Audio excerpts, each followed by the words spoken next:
ప్రభాస్ గారు మారుతి గారిని పిలిచారు, మారుతి గారు రాజాసభ ఆయనకి ఇవ్వడం జరిగింది. అండ్ ఇప్పుడు కింగ్ సైజ్ బ్లాక్ బాస్టర్ని మనం అందరం ఎంజాయ్ చేస్తున్నాము. అండ్ ఐ రిక్వెస్ట్ మారుతి గారు to speak a few words about the film. Good afternoon everyone. First of all media friends, మొన్న విమల్ థియేటర్ దగ్గర చాలా డిస్కంఫర్ట్గా ఫీల్ అయ్యారు. 1:30 వరకు కూడా అక్కడ షోలు పడకుండా చలిలో నుంచోబెట్టి ఇది జరిగిందని విన్నాను నేను. నిజంగా చాలా చాలా చాలా చాలా సారీ. ఎందుకంటే నాకు తెలీదు, అంటే నా కప్ ఆఫ్ టీ కాదు అది. చాలామంది మీడియా ఫ్రెండ్స్ అందరికీ కూడా 1:30కి ఒక 3 గంటల సినిమా, అది పడుకుని మంచి నిద్రలో ఉండాల్సిన టైంలో మైండ్ గేమ్ చూపించాం అక్కడ. ఆ మైండ్ గేమ్ దాని తర్వాత రిజల్ట్ కరెక్ట్గా 4:30కి ఆ రిజల్ట్ బాగా రాశారు. Thank you so much. ఎందుకంటే ఒక సినిమా అంటే ఎంటర్టైన్మెంట్ సినిమా ఏదో వేయచ్చు, కానీ ఇంత మైండ్ గేమ్స్ ఇవన్నీ ఉన్న టైంలో యాక్చువల్గా రాంగ్ టైంలో పడి కొంచెం అందరిని ఇబ్బంది పెట్టాము. సారీ దానికి. నెక్స్ట్, ఫస్ట్ ఆఫ్ ఆల్ నాకు ఈరోజు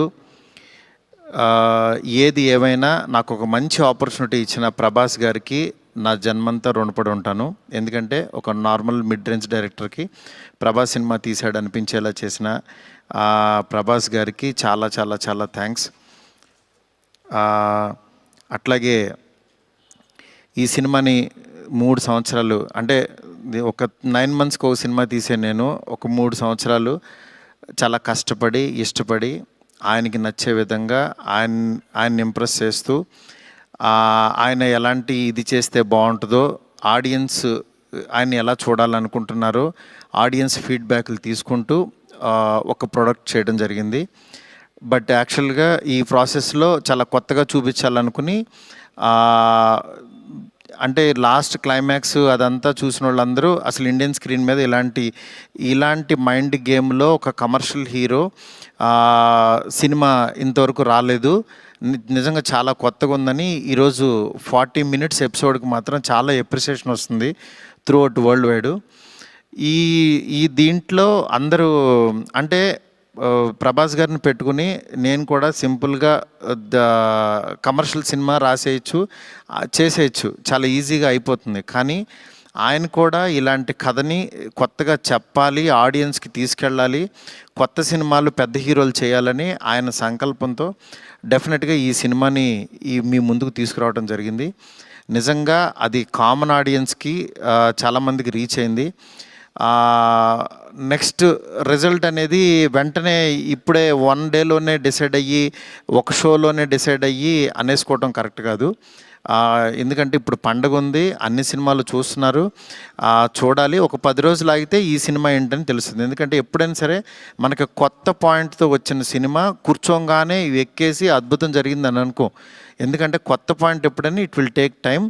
డెఫినెట్గా ఇందులో ఉన్న కొత్త పాయింట్లో ఉన్న చిన్న చిన్న మంచి పాయింట్స్ మాత్రం డెఫినెట్గా వీటి గురించి మాట్లాడుతున్నారు. ఈ ఎపిసోడ్ ఇలాగని చాలా కొంతమంది ఇంటలెక్చువల్ పీపుల్ కొంతమంది మాట్లాడుతున్నారు, అర్థం కాని వాళ్ళు తిడుతున్నారు, ఇట్లా రకరకాల ఇవన్నీ వస్తున్నాయి. ఇట్లాంటి దాంట్లో అప్పుడే మాత్రం డిసైడ్ చేయొద్దు దయచేసి. రిజల్ట్ కొంచెం వెయిట్ చేయండి, ఓపికగా చూడండి. నిజంగా ప్రభాస్ గారి అభిమానులు కొంతమంది అంటే అందరూ యాక్చువల్గా డిసప్పాయింట్ అవ్వలేదు, కానీ సాటిస్ఫై అవ్వలేదు. బికాజ్ మేము ట్రైలర్లో ప్రభాస్ గారిని చూపించాం, ఏది ఓల్డ్ గెటప్ చూపించాము, ఇట్లా రాక్షసుణ్ణి అనేది చూపించాము, ఆయన యాటిట్యూడు, ఆయన స్వాగు, ఇవంతా ఆయన్ని ఎక్కువ పరిచయం చేసాం. థియేటర్లోకి వచ్చినప్పుడు మాత్రం జర్కీగా ఆయనేరని వెతుక్కునే ప్రాసెస్లో మేము చూపించే కథని బ్రెయిన్కి ఎక్కించుకోలేకపోయారు కొంచెం ఆ డిసప్పాయింట్మెంట్లో. అందుకని నిన్న ఈవినింగు ప్రభాస్ గారి అభిమానులు చాలామంది ప్రెసిడెంట్స్ కూడా మాట్లాడారు నాతో, అన్న బాగా తీసామన్న సినిమా, ఆ ఓల్డ్ గెటప్ ఏమైందన్నా అది వస్తే కనుక మాకు చాలా హ్యాపీగా ఉంటుందని చాలామంది అభిమానులు మాట్లాడారు. అందుకని వాళ్ళని దృష్టిలో పెట్టుకుని నిన్న ఈవినింగ్ కూర్చుని సెకండ్ హాఫ్ ఇంకొంచెం షార్ప్ చేసి ప్రభాస్ గారి ఓల్డ్ గెటప్ని ఈరోజు ఈవినింగ్ నాకు తెలిసి 6 o'clock షో నుంచి చూపించడానికి విశ్వ గారు కాల్ తీసుకుని పెట్టాము. ఆయన ఎపిసోడు డెఫినెట్గా మైండ్ బ్లోయింగ్ ఉంటుంది. ఎందుకంటే చాలా కష్టపడి డబ్బులు ఆయన కష్టపడి చాలా తీసిన ఎపిసోడ్. ఎందుకంటే ఒక క్వాడ్ దీంట్లో రూఫ్లో ఫైట్ జరగటం అంటే ఇంతవరకు ఎక్కడ ఎప్పుడు రాలా. ఆ రూఫ్లో ఫైట్ వెళ్ళి ఆ ఫైట్ కావాల్సిన లీడు ఇదంతా నియర్ బై ఒక 8 మినిట్స్ ఎపిసోడ్ ఉంటుంది, 8 to 9 మినిట్స్ ఎపిసోడ్. డెఫినెట్గా ఆయన స్వాగ్ని మీరందరూ ఎంజాయ్ చేయబోతున్నారు ఇవాళ నుంచి. అలాగే ఎక్కడైతే లెంత్ అని కొంచెం ల్యాగ్ అని ఫీల్ అయ్యారో కొన్ని సందర్భాల్లో అవి కూడా షార్ప్ చేసి ఈరోజు ఈవినింగ్ నుంచి కొత్త ప్రభాస్ గారిని, మళ్ళీ రియల్ రాజాసాబ్ అని ఫీల్ అయిన ప్రభాస్ గారిని మేము చూపించబోతున్నాం. దీంతో డెఫినెట్గా సాటిస్ఫై అవుతారు అనుకుంటున్నాను. ఈ పండగ అన్ని సినిమాలు బాగా ఆడాలి.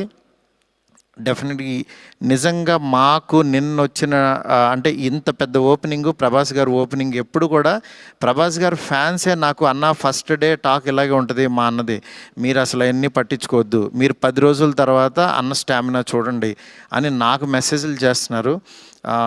అందుకని నేను చాలా హ్యాపీగా ఫీల్ అవుతున్నాను. ప్రభాస్ గారు నాలాంటి ఒక మిడ్ రేంజ్ డైరెక్టర్తో ఇలాంటి ఒక కొత్త సినిమాని మీకు అందించారు. ఆ అందించిన ఈ సినిమాని మీరందరూ యాక్సెప్ట్ చేసి ముందుకు తీసుకెళ్తున్నందుకు నాకు చాలా చాలా హ్యాపీగా ఉంది. నాకు అంటే ఈ కలెక్షన్స్ ఇవి నాకు తెలియదు కానీ బట్ కామన్ ఆడియన్స్ చూసిన వాళ్ళందరూ బాగుందంటున్నారు, ఎంజాయ్ చేస్తున్నారు. అంటే ఒక ఎంటర్టైన్ చేసినంతసేపు ఎంటర్టైన్ చేసి దాని తర్వాత ఒక విషయాన్ని చెప్పగలిగాము. ఇది ఆడియన్స్కి బాగా ఎంజాయ్ చేస్తున్నారు. Thank you so much. ఇలాగే మీరు ఎంకరేజ్ చేయాలని చెప్పి మనస్ఫూర్తి కోరుకుంటున్నాను. థ్యాంక్ యూ మార్తి గారు, thank you so much. So ఇక్కడ వాళ్ళందరూ చూసారు, మోస్ట్ ఆఫ్ దెమ్ ఆర్ చాలా ఎంజాయ్ చేశారు. అండ్ నేను చూశాను, మా ఫ్యామిలీ చూశారు, అందరూ చాలా ఎంజాయ్ చేశారు. అఫ్ కోర్స్ ఇప్పుడు యాడ్ చేసి ఆ 4 minutes వస్తుంది కాబట్టి ఇంకా ఎంజాయ్ చేద్దాం మనం రాజాసాబ్ని థియేటర్లో.